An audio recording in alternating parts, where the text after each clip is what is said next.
I bet you have behaviors you didn't choose and habits you don't remember starting, reactions that doesn't feel like yours, and opinions you're not fully agreeing with. And the unsettling part isn't that this happened, is that you don't even remember when it happened. Most people are believing imitation is intentional and that we see something, think about it, and then decide whether to copy it. But if that was true, people wouldn't repeat behaviors that they are complaining about. And yet, every day they do. Think about the last time you noticed yourself doing something that didn't feel like you. Not a big decision, something small, a phrase you have never used before, or a tone that isn't yours, or even a habit you used to make fun of.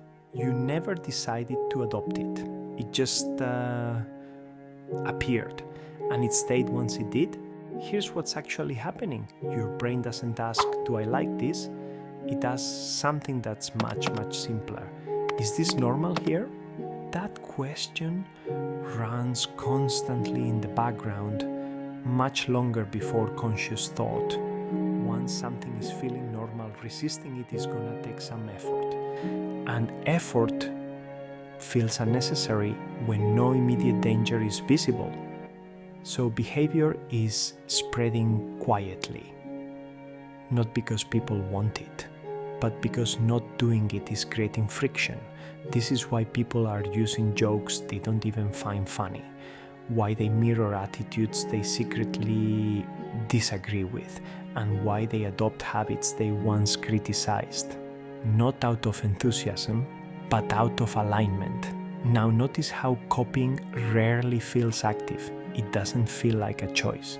It feels like sliding. You don't wake up wanting to change. You just stop resisting. And that moment is very easy to miss. There is a cost to not copying behavior. It's subtle, but your brain definitely notices it. When you don't mirror what others are doing, you become visible. You become slightly slower, slightly out of sync. No one has to say anything because the tension is enough. Your brain has been trained for a very long time to treat that tension as risk, not logical risk, but social risk. And social risk doesn't need proof to feel real, it only needs the possibility of exclusion. So your behavior adjusts to it, not dramatically, and definitely not all at once. In small, almost invisible ways.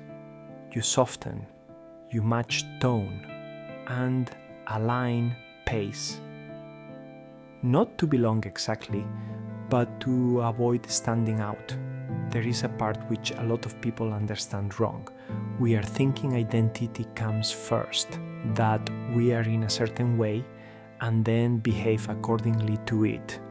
But often it works in reverse.